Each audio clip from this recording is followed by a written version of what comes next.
Very good evening to all of you guys. कैसे हैं आप सभी? Good evening to everyone.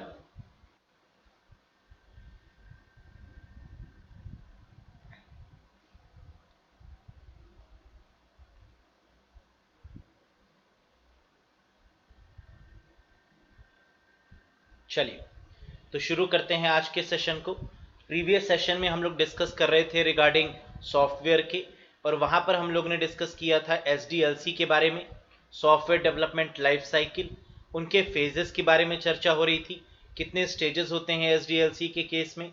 और वहीं हम लोगों ने डिफरेंट टाइप के मॉडल्स और मैथोडोलॉजीज पर भी बात कर ली थी। तो अलग अलग मेथड्स या अलग अलग मैथोडोलॉजीज पर बात की थी। कुछ क्वेश्चंस पर हम लोग चर्चा कर रहे थे और कुछ हद तक हम लोग क्वेश्चंस पर बात भी कर चुके थे। So let's have a look. तो लास्ट जो हम लोगों ने क्वेश्चन डिस्कस किया था वो क्वेश्चन था open source software, right. Open source software कैसा सॉफ्टवेयर होता है? तो आंसर था वो सॉफ्टवेयर जो आसानी से मॉडिफाई हो जाए उसे हम लोग कहते हैं ओपन सोर्स। तो इसका करेक्ट आंसर था इजिली मॉडिफाइड। नेक्स्ट क्वेश्चन देखिएगा इस केस में।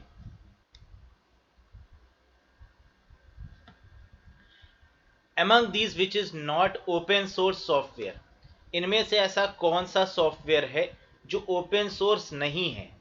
Linux, Android, open office, MS office या फायरफॉक्स ब्राउजर? बताइए। तो ओपन सोर्स का मतलब एक ऐसा सॉफ्टवेयर जिसका कोड फ्रीली अवेलेबल हो, नंबर वन, और जिसके कोड में एडिटिंग की जा सके, नंबर टू, है ना। तो यही दोनों पॉइंट्स आपको याद रखने हैं ओपन सोर्स के केस में। लाइनेक्स क्या ओपन सोर्स है? तो आंसर है यस, लाइनेक्स ओपन सोर्स है। एंड्रॉयड, क्योंकि लाइनेक्स का ही एक वर्जन है, लाइनेक्स का वर्जन क्या है? एंड्रॉयड, तो ये भी ओपन सोर्स हो गया। ओपन ऑफिस, क्या ये भी ओपन सोर्स है? तो आंसर है बिल्कुल, ओपन ऑफिस .org भी ओपन सोर्स है, जिसमें लिब्रा जैसे प्लेटफॉर्म को रखा जाता है। एमएस ऑफिस, क्या ये ओपन सोर्स है? बिल्कुल नहीं। एमएस ऑफिस एक पेड प्लेटफॉर्म है, ये क्लोज्ड सोर्स में काउंट होगा, है ना। तो MS office is a closed source. जबकि फायरफॉक्स ब्राउजर कैसा है? ओपन सोर्स है। तो डी इज द बिल्कुल बिल्कुल correct answer. Very good Renu, clear है। नेक्स्ट देखिएगा। Software that is available for trial basis is called, वो सॉफ्टवेयर जो ट्रायल बेसिस पर चलते हैं उन्हें क्या बोलते हैं? फ्रीवेयर, ओपन सोर्स, नैगवेयर, मैलवेयर या शेयरवेयर? तो जो ट्रायल बेसिस पे चलती है, यानी स्टार्टिंग में फ्री होते हैं और बाद में ट्रायल बेसिस के लिए यानी पेमेंट चार्ज किया जाता है, तो ऐसे सॉफ्टवेयर्स को हम लोग क्या बोलते हैं? That is called nagware, malware, open source. Freeware तो हो नहीं सकता, करेक्ट आंसर क्या होगा? शेयरवेयर होगा, है ना। तो कल भी हम लोगों ने बात किया था कि शेयरवेयर कैसे सॉफ्टवेयर होते हैं। शेयरवेयर मतलब स्टार्टिंग में वो ट्रायल पीरियड के लिए फ्री होते हैं। मैलवेयर मैलिशियस सॉफ्टवेयर होते हैं। नैगवेयर मतलब एक एनॉयवेयर है ना, पॉपअप के फॉर्म में आता है और इरिटेट करता है, वो नैगवेयर हो गया। ओपन सोर्स मतलब क्या हो गया? ओपन सोर्स मतलब जो बिल्कुल फ्री ऑफ कॉस्ट है, जिसके बारे में अभी बात करी थी। और फ्री मतलब जो बिल्कुल फ्रीली अवेलेबल है, जैसे व्हाट्सएप एंड फेसबुक जैसे softwares. Next question, example of shareware software. तो शेयरवेयर सॉफ्टवेयर का बेस्ट एग्जाम्पल क्या होगा? Word, Excel, PowerPoint, all of these, या एंटीवायरस? बिल्कुल सही, एंटीवायरस यहां पर हमारा करेक्ट आंसर बनेगा, ऑल ऑफ दीज नहीं होगा। पावर पॉइंट, एक्सेल और वर्ड भी नहीं होगा। Very good. नेक्स्ट देखिएगा। Software that tries user to buy a program, service etcetera by making popups is called. तो पॉपअप के फॉर्म में इरिटेट किया जा रहा है और कॉम्पेल किया जा रहा है किसी एक पार्टिकुलर प्रोग्राम या सॉफ्टवेयर को बाय करने के लिए, तो इसे क्या बोलते हैं? फ्रीवेयर, मैलवेयर, नैगवेयर, फर्मवेयर या वायरस? बिल्कुल इस केस में आंसर आपका क्या होगा? नैगवेयर होगा, है ना, जिसको एनॉयवेयर भी कहते हैं या जिसको बैगवेयर भी बोल सकते हैं। तो इसके और कौन कौन से नाम हैं? बैगवेयर भी सही है, एनॉयवेयर भी सही है और नैगवेयर भी करेक्ट है। नेक्स्ट वन देखिए। तो ये तो रहे आपके कुछ बेसिक से question with respect to the fundamentals of software. अब इसके बाद हम लोग बात करने वाले हैं टाइप्स ऑफ टेस्टिंग के बारे में। देखिए कल हम लोगों ने जब मेथोडोलॉजी पढ़ी थी तो वहां पर भी हम लोग ने देखा था कि कुछ ऐसी मेथोडोलॉजीज थी जहां पर टेस्टिंग को फोकस किया जा रहा था। अब टेस्टिंग की जब हम बात करते हैं तो वहां पर क्वालिटी चेक आती है ना, क्या वो सॉफ्टवेयर प्रॉपर काम कर रहा है या नहीं कर रहा। तो इसके लिए हमें एक क्यूए अपॉइंट करना होता है, एक टेस्टर अपॉइंट करना होता है जो जो बग्स होती हैं उनके अगेंस्ट में वो चेक करता है कि आखिरकार ये बग क्यों आई, है ना, इसके पीछे का जो सोर्स था वो क्या था और कैसे उसको डिबग करेंगे। तो कौन कौन सी तरीके की टेस्टिंग होती है सॉफ्टवेयर में, बहुत इंपॉर्टेंट है ना, और यहां से कम आपको 2 क्वेश्चन जरूर मिलते हैं। तो देखते हैं एक एक करके, हैव अ लुक। सबसे पहले बात करेंगे अल्फा टेस्टिंग के बारे में, जो सबसे पहली टेस्टिंग होती है। अल्फा टेस्टिंग जैसे कि नाम से ही पता चल रहा है, यानी वो टेस्टिंग जो खुद जो बना रहा है वही कर रहा होगा एक तरीके से, है ना, यानी सेल्फ में जो टेस्टिंग की जाए। Have a look. Identify all possible issues और defect before releasing into the market और टू द यूजर, यानी यूजर तक पहुंचने से पहले जो टेस्टिंग खुद की जाती है ना, that is called alpha testing. The testing is conducted at the developer site, ये इंपॉर्टेंट है यहां पर, डेवलपर वर्ड याद रखिएगा, यानी वो टेस्टिंग जो डेवलपर खुद करता है ना, that is called alpha testing. लेकिन इस टेस्टिंग की सबसे बड़ी ड्रॉबैक भी है, जैसे अपनी गलती इंसान को खुद पता नहीं चलती, है ना, और दूसरा जब बताए तभी पता चलता है कि आपके अंदर ये कमी है, वरना अपनी गलती तो कभी नहीं दिखती। तो यही सबसे बड़ी दिक्कत थी यहाँ पर, जो बना रहा है डेवलपर वही अगर चेक भी करेगा किसी प्रोग्राम को, है ना, तो क्या वो इतना फ्रूटफुल रहेगा? तो आंसर है बिल्कुल नहीं। In house virtual user environment can be created for this type of testing. In house testing भी अल्फा टेस्टिंग को बोलते हैं, क्योंकि जो बनाता है वही करता है, that is called in house testing too. Alpha testing is carried out at the end of the software development phase before the beta testing, यानी डेवलप होने के बाद में ये टेस्टिंग शुरू होती है और बीटा टेस्टिंग से पहले ये टेस्टिंग की जाती है। इसका मतलब एक बात तो श्योर है कि सबसे पहले सॉफ्टवेयर डेवलप होगा पूरा, फिर उसके बाद अल्फा टेस्टिंग होगी, ये तो कॉमन सेंस की बात है। और फिर अल्फा टेस्टिंग होने के बाद जो टेस्टिंग होती है वो कौन सी है? Beta testing. बीटा टेस्टिंग में डिफरेंस क्या है? यहाँ पर स्पेसिफिक नंबर ऑफ पर्सन्स को चूज किया जाता है और वो चेक करके बताते हैं कि ये जो प्रोग्राम है, ये जो सॉफ्टवेयर है, ये प्रॉपर काम कर रहा है या फिर नहीं। तो इसमें इन हाउस लोग नहीं होते, है ना, इसमें बाहर के पर्सन्स होते हैं, एक स्पेसिफिक ग्रुप ऑफ पर्सन्स होते हैं। बात करते हैं next, that is your beta testing. Windows 11 की अगर बात करें तो ये बीटा टेस्टिंग फेज में ही चल रहा है ना। तो क्या होता है beta testing? Have a look. Beta testing is carried out by the group of customer, यानी एक सर्टेन ग्रुप ऑफ कस्टमर जिसको चेक करे, है ना, that is called beta testing. ये भी नहीं कि पूरी पब्लिक उसको टेस्ट कर सकती है ना, कुछ स्पेसिफिक ग्रुप ऑफ कस्टमर्स को ही वो चेक करने की परमिशन होती है, तो that is called a beta testing. It is performed in the real environment before releasing the product to the market for the actual end user. देखिए पहले वाले केस में, अल्फा टेस्टिंग के केस में हम लोगों ने जो टर्म याद किया वो क्या था? डेवलपर, यानी डेवलपर जो टेस्टिंग करता है वो अल्फा है ना, और यही इंपॉर्टेंट है ज्यादातर। बीटा के केस में जो टर्म हमने याद किया वो क्या है? Group of customer, group of customer, और एक्चुअल एंड यूजर इसमें नहीं होता, है ना। तो एक्चुअल एंड यूजर तक पहुंचने से पहले जो टेस्टिंग ग्रुप ऑफ कस्टमर करते हैं, है ना, that is called beta testing. Satisfy the business requirement from an end user prospective, और ये चेक किया जाता है क्या जो एंड यूजर को चाहिए क्या वही इसमें हमें मिल रहा है ना, वही ये फुलफिल है उस डिमांड को लेकर। तो that is what we called business requirement from the end user पर प्रोस्पेक्टिव को लेकर, पर्सपेक्टिव को लेकर चेक किया जाता है। Beta testing is successful when the customer accept the software, यानी देखिए यहां पर जिस टर्म पर हम बार बार फोकस कर रहे हैं वो क्या है? कस्टमर, जो कष्ट से मरता है ना, वही कस्टमर है, तो उसको कोई भी कष्ट ना हो, तो इसीलिए बीटा टेस्टिंग यहां पर की जा रही है।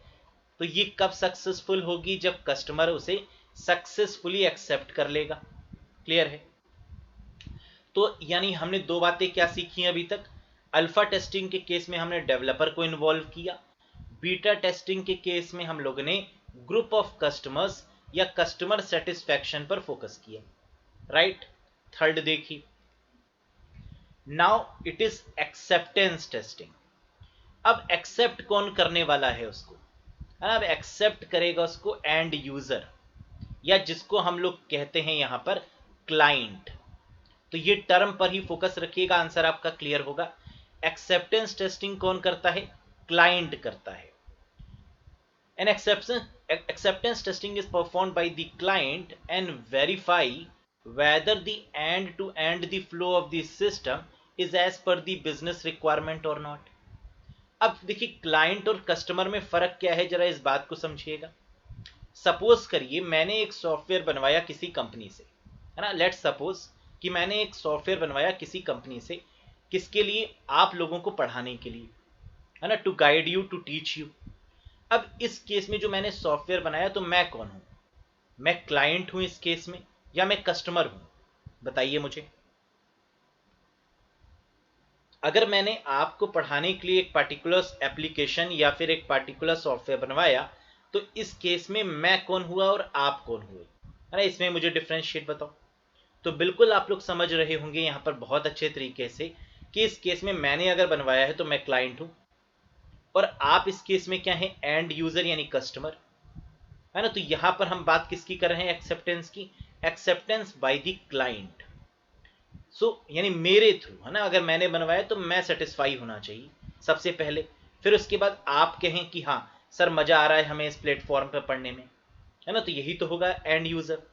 सो an acceptance testing is performed by the client, number one, and verifies whether the end to end flow of the system is as per the business requirement और नॉट। क्या ये जो मैं बिजनेस कर रहा हूं, क्या इसकी रिक्वायरमेंट के अकॉर्डिंग ही सॉफ्टवेयर है हमारा, है ना? क्या हमारे स्टूडेंट सेटिस्फाई हैं इससे? तो ये मैं एनालिसिस करूंगा। Getting the point? Very good. तो हम लोग ने फिर से एक बार रिकॉल करते हैं, अल्फा टेस्टिंग में क्या था? Very good, that is developers. Beta testing में क्या था? कस्टमर। और एक्सेप्टेंस टेस्टिंग में किसके थ्रू एक्सेप्ट हो रहा है? Bye the client. नेक्स्ट देखिएगा, client accept the software only when all the features and functionalities work as expected। तो क्लाइंट तभी एक्सेप्ट करेगा जिस शर्तों पर उसने उसको बनवाया था, अगर उन शर्तों पे वो सॉफ्टवेयर उतर रहा है ना, that is perfect as per the demand, तो ही वो उसको एक्सेप्ट करेगा, अदरवाइज रिजेक्ट करेगा, है ना, एज नॉर्मल। तो तीन तरीके के देख लिए हम लोगों ने, अल्फा देख लिया, बीटा देख लिया, है ना, और बीटा के बाद हम लोगों ने एक्सेप्टेंस भी देख लिया।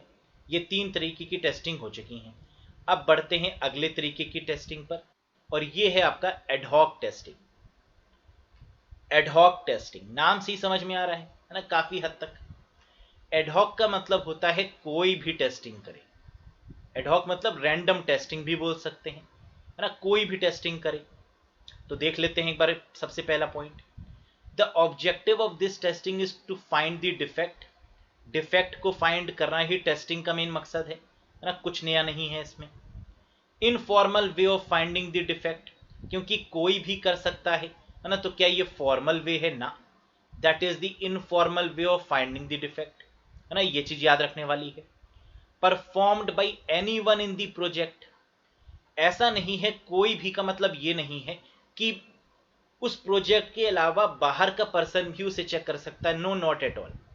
यानी उस प्रोजेक्ट में जितने लोग लगे थे उसमें से कोई भी उसको चेक कर सकता है, जरूरी नहीं कि वो टेस्टर हो, जरूरी नहीं कि वो डेवलपर हो, है ना, वो टेस्टर भी टेस्ट कर सकता है, डेवलपर भी टेस्ट कर सकता है ना, इन दोनों में से कोई भी टेस्ट कर सकता है, that is ad hoc. Without any plan और documentation in place for such type of testing, कह रहा है इस तरीके की टेस्टिंग में, क्योंकि ये वेल मैनर्ड में नहीं होती, प्लान्ड वे में नहीं होती, है ना, तो इसमें कोई भी प्लान और डॉक्यूमेंटेशन की रिक्वायरमेंट नहीं होती। नेक्स्ट देखिए, तो एडहॉक का मतलब समझ में आ गया, यानी इनफॉर्मल वे है, anyone in the project can perform without any plan और डॉक्यूमेंटेशन, है ना, that is called ad hoc testing. Everything quite clear? Yes,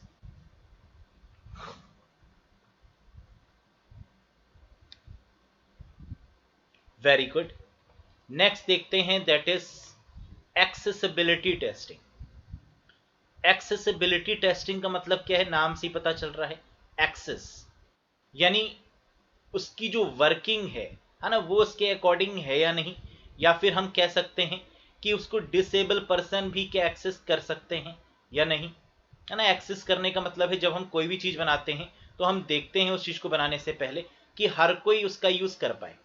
जैसे टॉगल कीज का कॉन्सेप्ट आया, है ना, कि वो डिसेबल पर्सन भी लैपटॉप में टाइप कर पाए, उसको भी कीज पता चले, है ना। तो वो एक तरीके की एक्सेसिबिलिटी टेस्टिंग के द्वारा ही इस चीज को बनाया गया कि ऐसी कीज भी बननी चाहिए जो साउंड प्रोड्यूस करे और जो विजुअली इम्पेयर्ड हैं वो भी उसको कर पाए, है ना। तो इस तरीके की टेस्टिंग जो हम करते हैं हर एक के पॉइंट ऑफ व्यू से, तो that is called accessibility testing.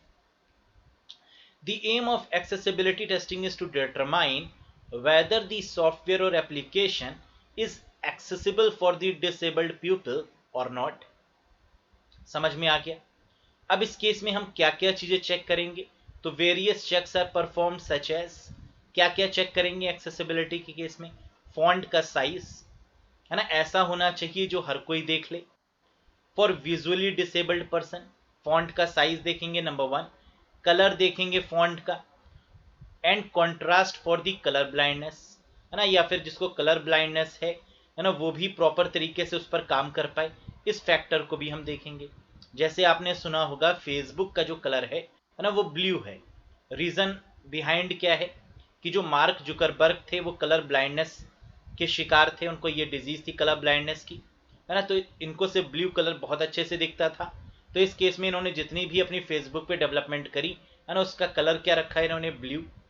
तो बेसिकली यही एक अप्रोच है एक्सेसिबिलिटी की कि हर कोई उसको यूज कर पाए, है ना, even a disabled person can use it, और उसकी नजर से देखना, that is called accessibility testing, right. Very good. Next देखिए, नेक्स्ट शानदार तरीके की टेस्टिंग आ रही है आपके सामने और वो है बैकएंड टेस्टिंग। देखिए फ्रंट एंड और बैक एंड में डिफरेंस आप समझते होंगे क्या होता है, और हम लोग ने डिस्कस भी किया था कि फ्रंट एंड का मतलब होता है सॉफ्टवेयर और बैक एंड का मतलब होता है डेटाबेस। तो यानी डेटाबेस के लेवल पर जाकर अगर हम टेस्ट कर रहे हैं कुछ भी, तो वो किस में काउंट होगा, आपका बैक एंड टेस्टिंग। तो बैक एंड टेस्टिंग क्या है, हैव अ लुक। सबसे पहला पॉइंट, डेटाबेस की टेस्टिंग, है ना। क्या डेटाबेस में एटॉमिसिटी है, कंसिस्टेंसी है, आइसोलेशन है, ड्यूरेबिलिटी है ना। तो क्या एसिड प्रॉपर्टी पे वो कंप्लीट उतर रहा है या नहीं।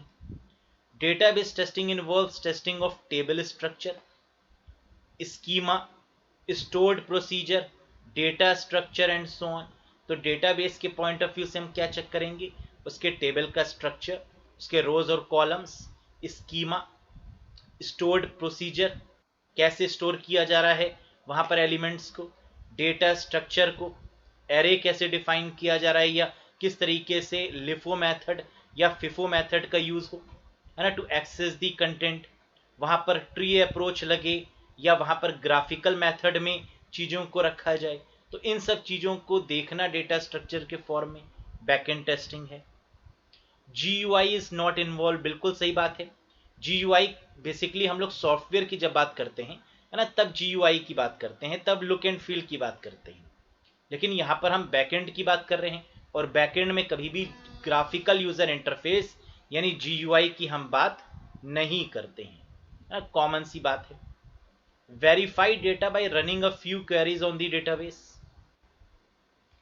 हम यहाँ पर इसको वेरीफाई भी करेंगे कि हमारा डेटाबेस सही काम कर रहा है या नहीं, है ना, by applying the few queries, जैसे सिलेक्ट फ्रॉम एस्ट्रिक या select from, order by group by having, है ना। इसके थ्रू हम किसी भी डेटा को फेच करने की, रिट्रीव करने की कोशिश करेंगे और टेस्ट करेंगे।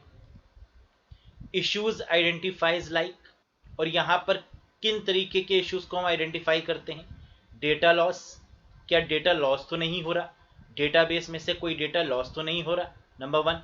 क्या डेडलॉक की कंडीशन तो नहीं आ रही, और आप जानते हैं डेडलॉक की कंडीशन कब आती है, जब एक ही रिसोर्स को लेने वाले एक ही समय पर कई लोग होते हैं, है ना। तो इस केस में क्या हो जाती है, डेडलॉक कंडीशन हो जाती है। तो ऐसा तो नहीं है कि डेटाबेस को एक्सेस करने के लिए कई लोग एक ही समय में एक ही रिसोर्स पर उसको एक्सेस कर रहे हैं, और अगर ऐसा है तो वहां पर म्यूचुअल एक्सक्लूजन का केस लगाकर हम उसे सॉल्व करें। डेटा करप्शन, क्या डेटा हमारा करप्ट तो नहीं है डेटाबेस में, है ना, वो इजिली एक्सेसिबल तो है। तो this is what we called issues that we find in backend testing. Is that clear to everyone? Very good. तो ये हो गई हमारी बैकएंड टेस्टिंग, और इसके बाद बात करते हैं नेक्स्ट तरीके की टेस्टिंग में, that is called browser compatibility testing. Again a very very important type of testing, browser compatibility. नाम से ही समझ में आ रहा है, ब्राउजर कंपैटिबिलिटी का मतलब होता है जैसे कि बहुत सारे ब्राउजर्स हैं, तो हमारी जो एप्लीकेशन है या जो हमारा जो सॉफ्टवेयर है ये किस ब्राउजर पर सपोर्ट करेगा, है ना, इसको चेक करना ही क्या है, ब्राउजर कंपैटिबिलिटी टेस्टिंग है। जैसे अगर वेबसाइट कोई एक डेवलप की गई तो वो वेबसाइट किस पर्टिकुलर ब्राउजर पर सपोर्ट करेगी। जैसे पहले के समय आप लोग ने देखा होगा जितनी भी एसएससी वाली जो वेबसाइट्स होती थी, है ना, वो ज़्यादातर जो है वो इंटरनेट एक्सप्लोरर पर सपोर्ट करती थी। जितनी भी सरकारी जो ब्राउज़र होते थे या सरकारी वेबसाइट्स जितनी भी होती थी वो सब आपकी आईई पर सपोर्ट करती थी, इंटरनेट एक्सप्लोरर पे। हाँ, शायद आपने कई बार ये एनालाइज भी किया हो कि अगर किसी दूसरी प्लेटफॉर्म पर उसको ओपन करना होता था तो वो एरर शो कर देता था कि that is not only open in internet explorer. तो ब्राउज़र कंपैटिबिलिटी टेस्टिंग का मतलब यही है, perform by the testing team. पहली बात कि टेस्टिंग टीम ही इसको परफॉर्म कर सकती है। Performed for web applications only, तो वेबसाइट्स के पॉइंट ऑफ व्यू से ही ये परफॉर्म होगी क्योंकि ब्राउजर की बात हो रही है। Ensure that this software can run with the combination of different browser and operating system. ये इंश्योर किया जाता है कि जो सॉफ्टवेयर है वो अलग अलग ब्राउजर पर सपोर्टेड हो, जो वेबसाइट हो वो क्या हो, रिस्पॉन्सिव भी हो, और प्लस कई सारे ब्राउजर्स के द्वारा वो ओपन हो पाए, और कई सारे ऑपरेटिंग सिस्टम पर भी वो क्या हो, सपोर्टेड हो। Validates whether the web application run on all version of browser और नॉट, है ना, तो इसी को ही वैलिडेट किया जाता है क्या सारी एप्लीकेशंस हमारी क्या पर्टिकुलर ब्राउजर को सपोर्ट करती हैं, है ना, या फिर सभी को सपोर्ट करती हैं। This is what we called browser compatibility testing. तो हमें याद क्या रखना है ब्राउजर के केस में कि यहाँ पर डिफरेंट ब्राउजर को सपोर्ट करे, वेब एप्लीकेशंस की बात हो रही है, और ऑपरेटिंग सिस्टम में भी सभी ऑपरेटिंग सिस्टम को सपोर्ट करते हुए वेबसाइट को डेवलप किया जाए या फिर सॉफ्टवेयर को डेवलप किया जाए। नेक्स्ट देखिए बैकवर्ड कंपैटिबिलिटी टेस्टिंग। अगेन बहुत सारे क्वेश्चन यहां से भी पूछे जाते हैं, काफी हद तक यहां पर नाम से भी क्लियर हो रहा है।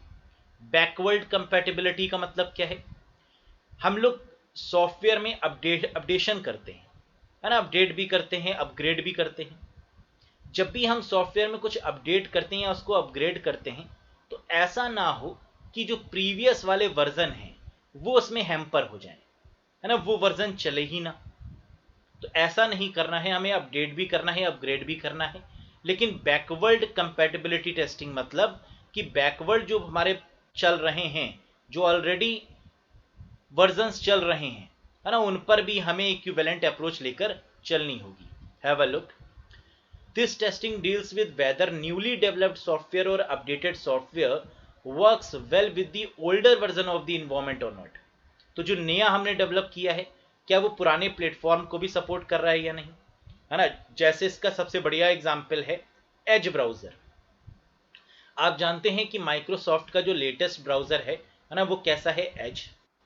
और ये एज जो ब्राउजर है ये किसके लिए बना, विंडोज 10 के लिए बनाया गया। क्या ये जो ब्राउजर जो विंडोज आप कह सकते हैं एक तरीके से विंडोज 10 के लिए जो बनाया गया है ना, क्या ये बैकवर्ड ऑपरेटिंग सिस्टम को भी सपोर्ट करता है, क्या एज विंडोज 8 में भी चल जाएगा, तो आंसर है यस। क्या ये विंडोज 7 को भी सपोर्ट करेगा, आंसर है यस। अगर विंडोज 7 जब थी और जिनके सिस्टम्स में आज भी है ना, तो वहां पर भी ये सपोर्ट करता है। तो इसका मतलब कि जितने भी डेवलपमेंट हम फ्यूचर में कर रहे हैं वो ओल्डर वर्जन में भी इक्विवेलेंट सपोर्ट करने चाहिए। That is what we called backward compatibility testing. This testing deals with whether newly developed software और updated software works well with the older version of the environment और not. Clear है।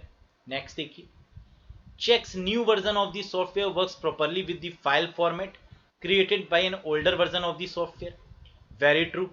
जैसे suppose करिए कि आपने office 2019 में कुछ बनाया है ना, आपने ऑफिस 2019 का यूज करके आपने कोई एक्सेल शीट क्रिएट की है, क्या वो विंडोज के पुराने वर्जन पर भी रन कर जाएगी, है ना? अगर सपोज करिए आपके सिस्टम में विंडोज अगर ऑफिस का 2013 का वर्जन है तो क्या ये 2013 पर भी सपोर्ट करेगी?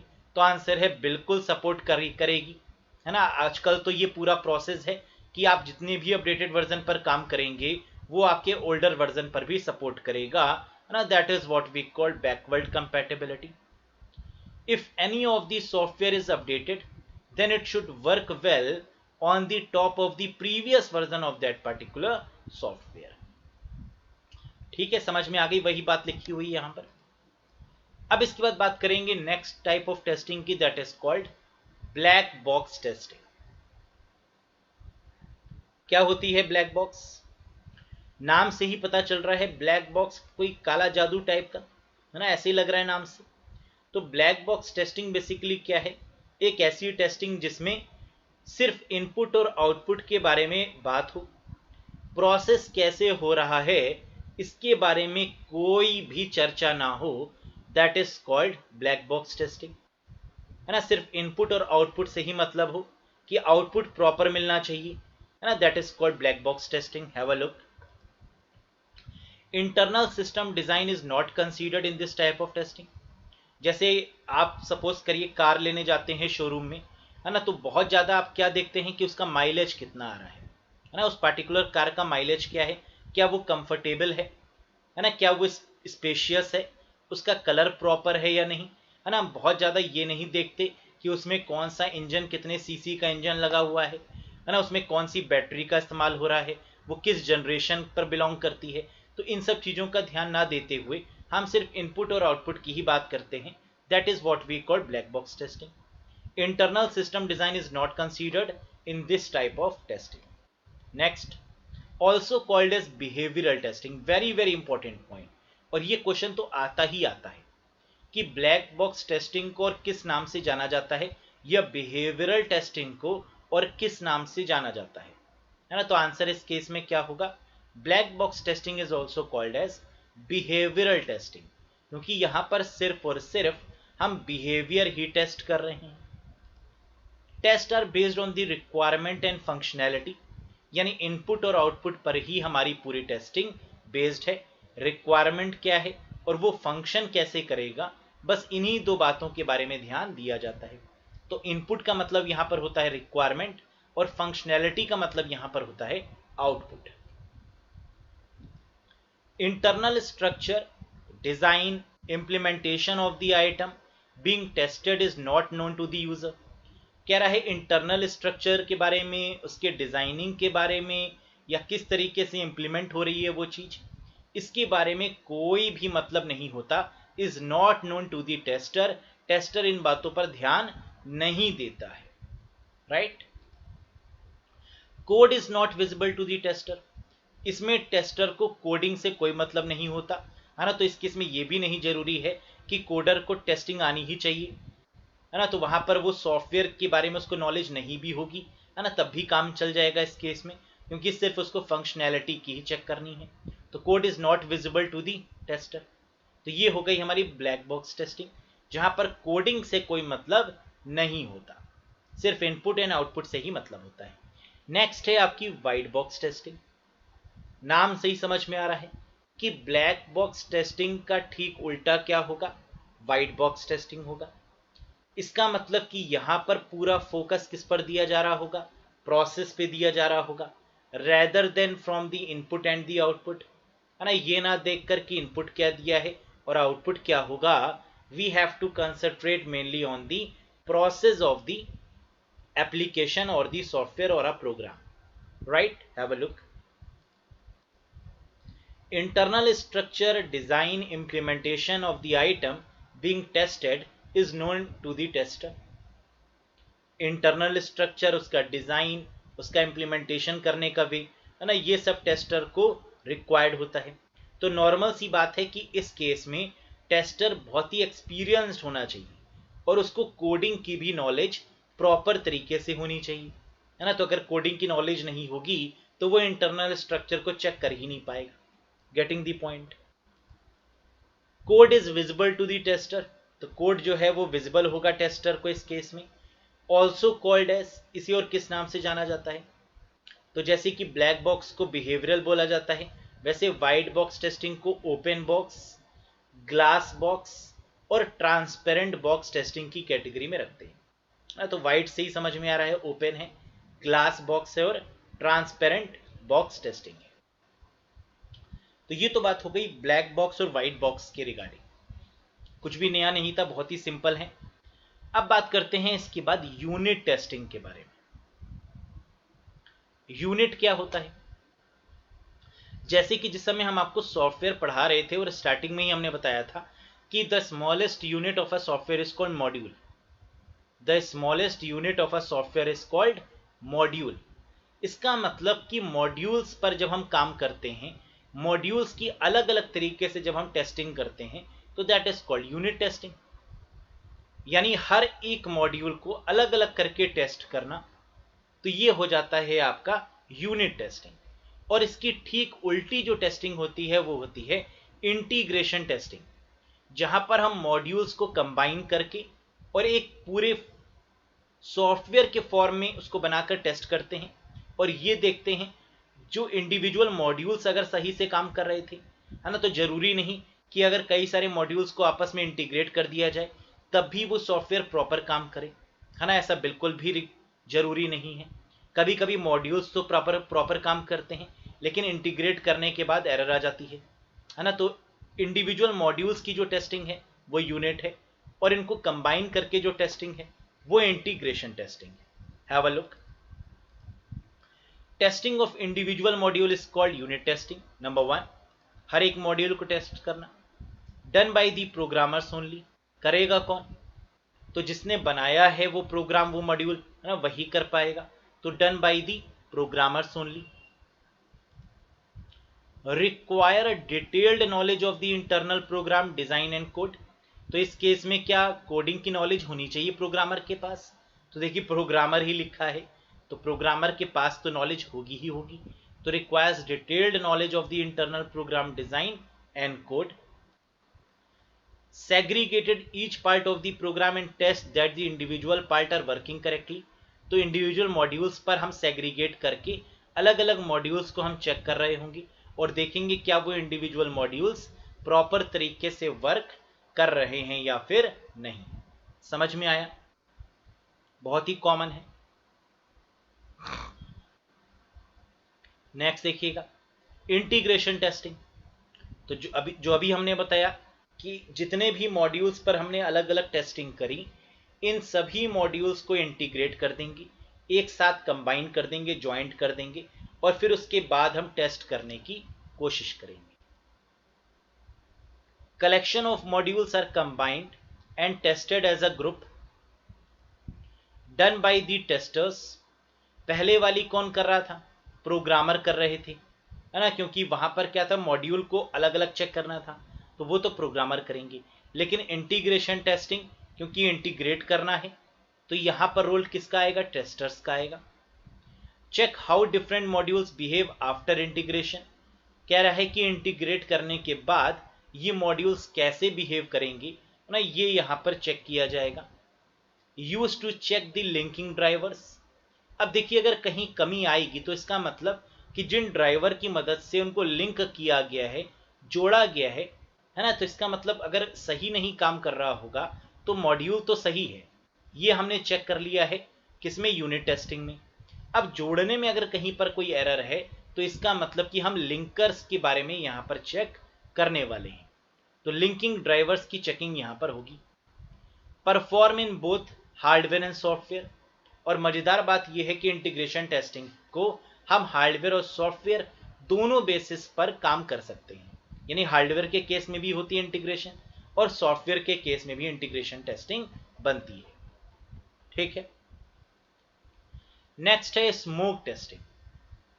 स्मोक टेस्टिंग एक तरीके की बहुत ही रिगोरस तरीके की टेस्टिंग होती है है ना, बहुत ही हार्ड टेस्टिंग होती है, बार बार एक तरीके से टेस्टिंग होती है ना। स्मोक टेस्टिंग देखते हैं क्या है। When ever a new build is provided by the development team, कह रहा है स्मोक टेस्टिंग की जाती है बिल्ड के केस में। अब ये जानना इस केस में बहुत जरूरी है कि बिल्ड होता क्या है। अगर आपने कभी भी ऐप पर काम किया होगा, एप्लीकेशन डेवलपमेंट पर काम किया होगा या एप्लीकेशन डिप्लॉयमेंट पर काम किया होगा, तो आप जानते होंगे कि जो ऐप्स होती हैं उसमें बिल्ड का इस्तेमाल किया जाता है।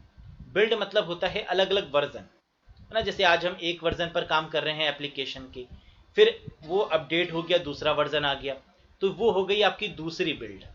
और फिर एक नया अपडेट आया तो वो हो गई तीसरी बिल्ड, है ना। तो बिल्ड का मतलब क्या है, जितने भी अपडेशन हम लोग कर रहे हैं, that is we called it as build. तो whenever a new build is provided by the development team, software testing team validates the build. जब भी एक नया बिल्ड आता है, नया अपडेट आता है, सॉफ्टवेयर टेस्टिंग टीम क्या करती है, वैलिडेट करती है उस पार्टिकुलर वर्जन को, and ensure that no major issue exist. और ये इंश्योर करती है कि इस पार्टिकुलर वर्जन में कोई भी फॉल्ट नहीं है, कोई भी इशू नहीं है। Smoke testing is carried out to a detailed level of any functional और रिग्रेसिंग टेस्टिंग। अभी मैंने आपको बताया था कि काफी रिग्रेस मैनर में यहां पर टेस्टिंग की जाती है। तो smoke testing is carried out detailed level of any functional और रिग्रेशन टेस्टिंग। ऐसा क्यों है आप समझ रहे हैं, क्योंकि नया वर्जन लॉन्च किया है ना। ऐसा तो नहीं कि नए वर्जन लॉन्च करने में कई चीज़ें करप्ट हो जाती हैं, कई चीज़ें चलती नहीं हैं, सपोर्ट नहीं करती हैं प्लेटफॉर्म्स में। तो इंडिविजुअल बिल्ड को चेक करना, that is called smoke testing. यहाँ पर जो एग्जाम में क्वेश्चन बनता है ना, वो बिल्ड से ही बनता है। तो कहीं भी आपको बिल्ड की बात दिख जाए या रिग्रेशन वर्ड दिख जाए, तो आंसर क्या होगा, स्मोक टेस्टिंग होगा। नेक्स्ट देखिए, नेक्स्ट है सैनिटी टेस्टिंग। सैनिटी का मतलब क्या होता है। देखिए, सैनिटी टेस्टिंग एक बहुत ही प्रॉपर तरीके की टेस्टिंग है ना। ये बेसिकली एक ऐसी टेस्टिंग है जो वेबसाइट में ज़्यादातर देखी जाती है ना। जैसे आप कह सकते हैं कि एक ऐसी टेस्टिंग जो टैब को चेक कर रही है ना, जो वैलिडेट कर रही है कि वेबसाइट पर सभी आइकन्स आपके प्रॉपर तरीके से काम कर रहे हैं या नहीं कर रहे, है ना। तो इस तरीके की जो टेस्टिंग है वो सैनिटी है। देख लेते हैं डिटेल में। परफॉर्म्ड बाय द क्यूए यानी क्वालिटी एनालिस्ट सैनिटी टेस्टिंग को परफॉर्म करता है। वेरिफिकेशन ऑफ मेन्यूज, फंक्शन और कमांड। अभी हमने आपको बताया कि ये हम कहाँ पर करते हैं, बेसिकली वेबसाइट पर करते हैं। तो वेबसाइट पर हमारे अलग अलग मेन्यूज होते हैं, है ना। जैसे हम लोग जानते हैं होम होता है, एक होम टैब होता है, एक कैरियर का टैब होगा, है ना, एक अबाउट अस का टैब होता है, अलग अलग प्रोडक्ट्स के टैब होते हैं। तो ये जो टैब्स बने हुए जो मेन्यूज हैं, ये प्रॉपर वर्क कर रहे हैं। फंक्शंस, इनके कमांड, है ना, सबमिट करने पे फॉर्म सबमिट हो रहा है या नहीं, तो ये सब आपकी सैनिटी टेस्टिंग में काउंट होगा। क्या क्या चेक होगा देख लीजिए एक बार। Login page. लॉगिन पेज मतलब जब आप कोई वेबसाइट डेवलप करते हैं तो वहां पर दो लॉगिन होते हैं। एक लॉगिन होता है यूजर का और एक होता है एडमिन का लॉगिन, है ना। तो क्या लॉगिन प्रॉपर काम कर रहा है या नहीं, ये चेक किया जाएगा। होम पेज का ऑप्शन, अबाउट अस का ऑप्शन, न्यू यूजर क्रिएशन, है ना। जब हम लोग क्या करते हैं, साइन इन करते हैं, तो इस केस में हमें वो डिटेल्स मांगता है ना, हमें अपनी डिटेल्स को इनपुट करना होता है और फिर हम क्या होते हैं, रजिस्टर हो जाते हैं। तो न्यू यूजर क्या क्रिएट हो पा रहा है ना, इसकी टेस्टिंग। टास्क क्रिएट करके देखना। तो ये सारी जो आपकी टेस्टिंग है, ये सब सैनिटी टेस्टिंग के केस में काउंट की जाती है। यानी ओवरऑल हमने क्या सीखा कि सैनिटी टेस्टिंग क्वालिटी एनालिस्ट करेगा, क्यूए करेगा, और ये वेबसाइट को डेवलप करने के बाद में मेन्यूज, फंक्शन, कमांड्स, अलग अलग तरीके की टेस्टिंग को परफॉर्म करेगा। That is called sanity testing. Clear है।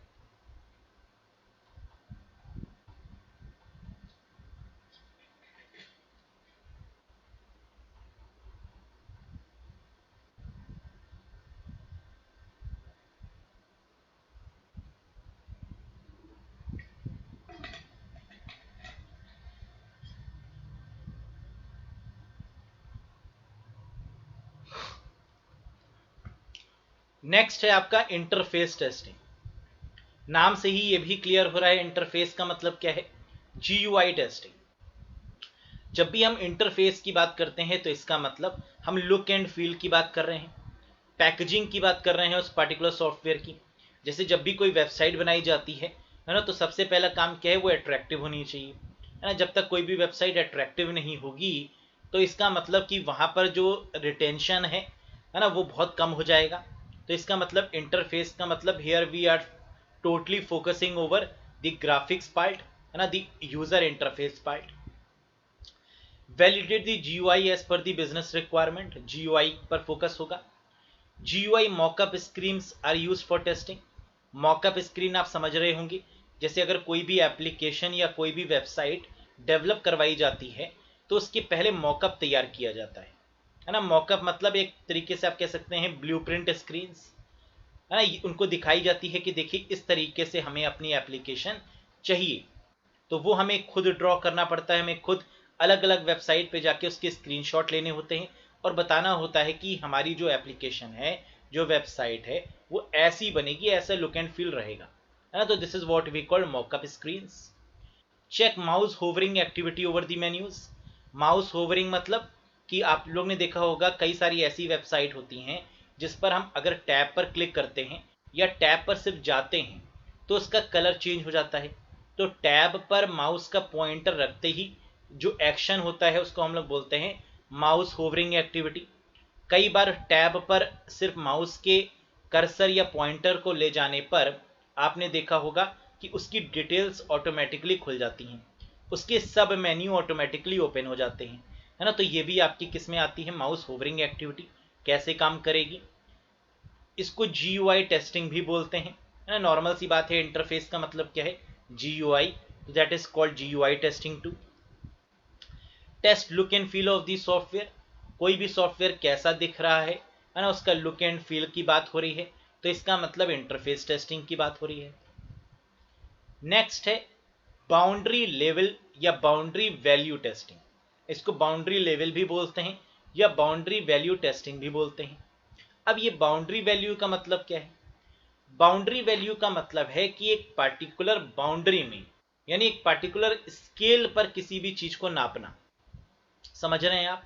जैसे आपने कई बार देखा होगा कि जब कोई वेबसाइट बनती है और जब आप काम कर रहे होते हैं, है ना, तो वहां पर एक फीडबैक का ऑप्शन भी आता है कि आप इस पर्टिकुलर वेबसाइट को कितना रैंक देना पसंद करेंगे। यूट्यूब में भी आपने देखा होगा, वीडियोस देखते समय कई बार सर्वे आता है वहां पर, है ना, कि आप यूट्यूब में क्या सर्वे करते हैं, यूट्यूब को क्या फीडबैक देते हैं, है ना। ऐसे ही अलग अलग वेबसाइट, अलग अलग पोर्टल्स, अलग अलग एप्लीकेशंस में भी अपने फीडबैक के ऑप्शन होते हैं जो पर्टिकुलर बाउंड्री, पर्टिकुलर स्केल पर दिए जाते हैं।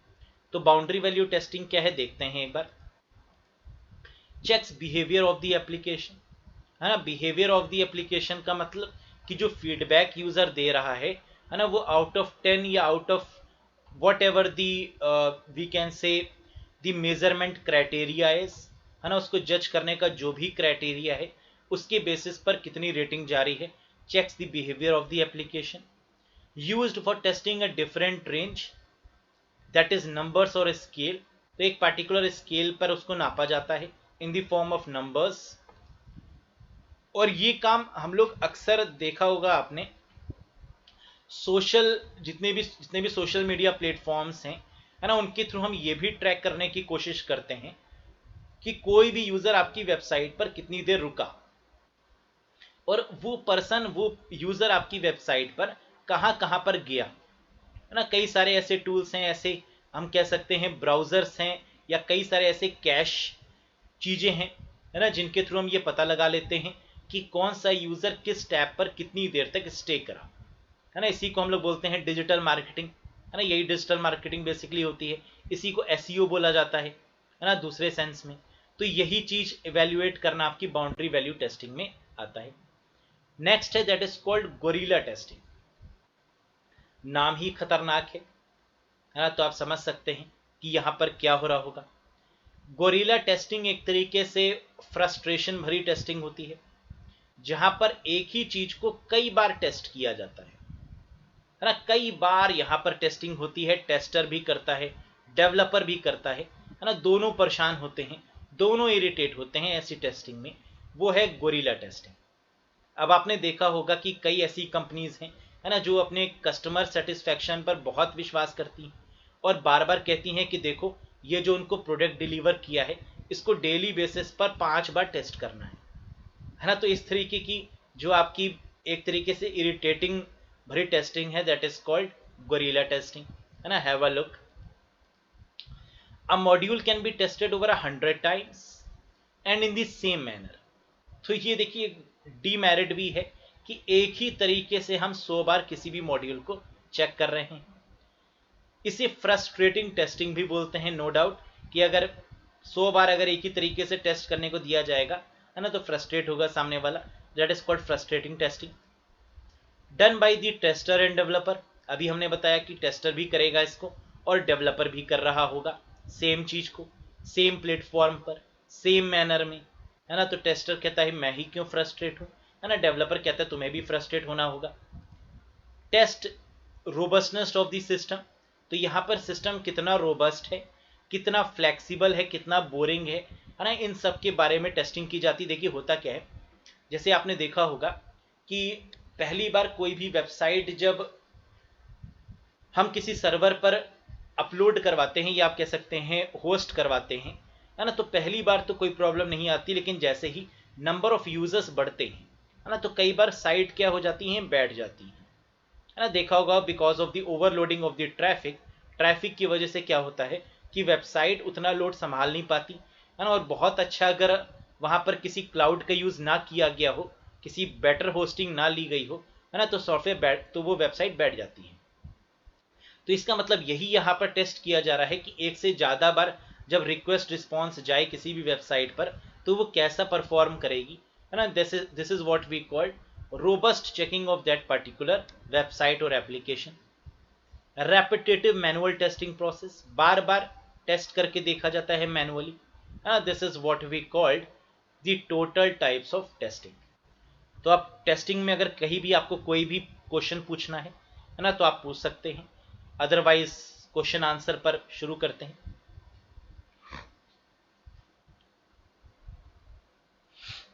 तो ये 17 टाइप्स ऑफ टेस्टिंग के बारे में हम लोग बात कर चुके हैं। यही आपकी बहुत फेमस टेस्टिंग्स हैं, है ना, और यहाँ से क्वेश्चन जरूर आता है। तो जिन पॉइंट्स पर हमने फोकस किया है उन पॉइंट्स को याद रखिएगा।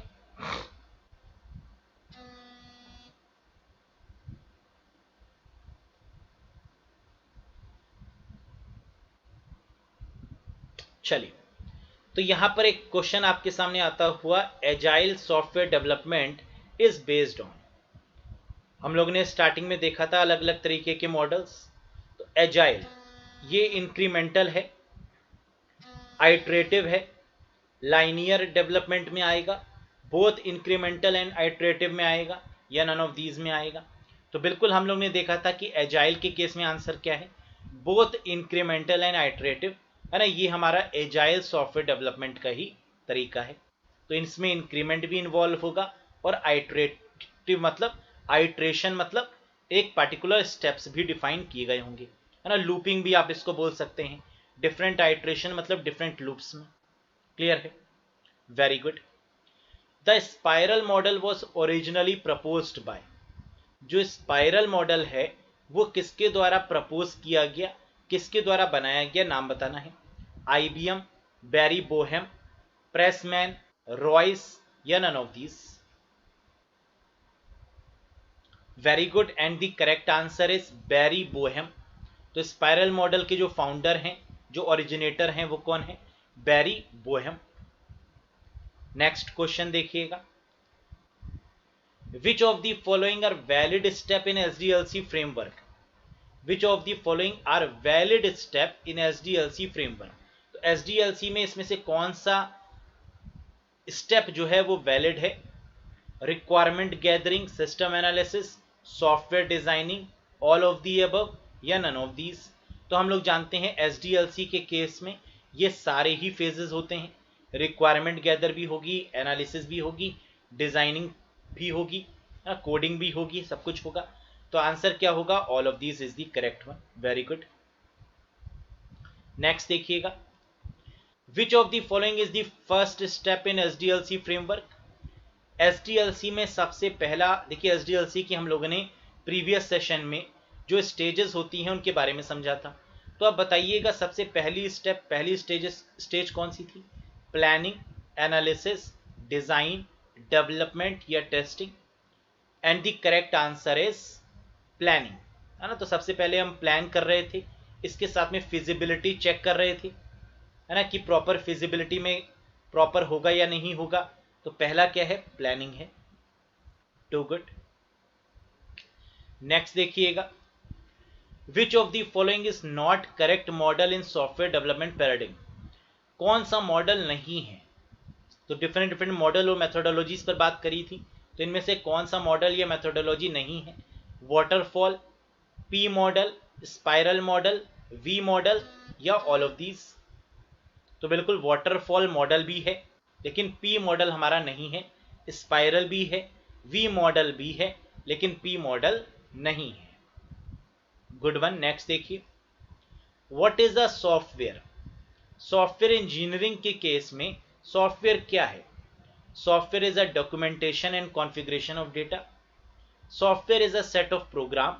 Software is a set of program, documentation and configuration of data, तीनों है। ऑल ऑफ दीज या नन ऑफ दीज? तो करेक्ट आंसर है software is a program, documentation and configuration of data. ये हम लोग ने बात भी की थी कि सॉफ्टवेयर इंजीनियरिंग के केस में डॉक्यूमेंटेशन, प्रोग्रामिंग और कॉन्फ़िगरेशन का इंपॉर्टेंट रोल होता है।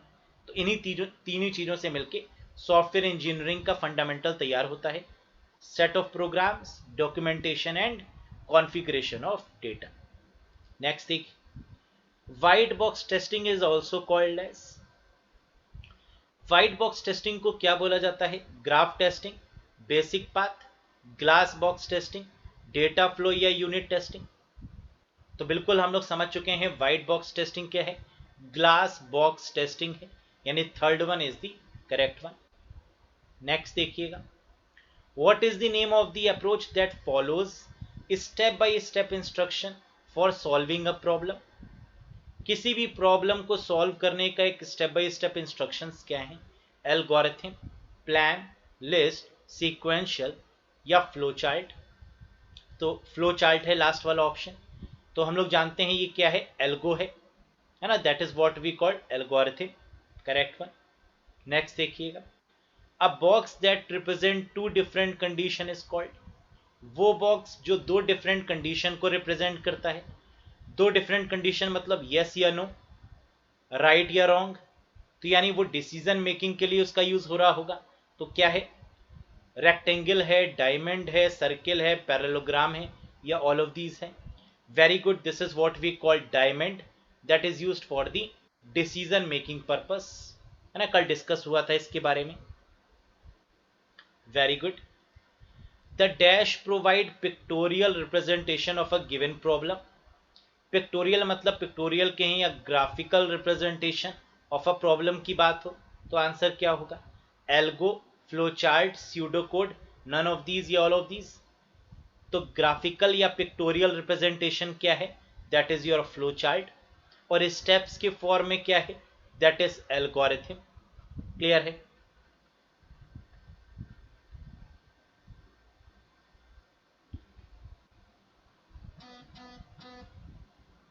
Very good.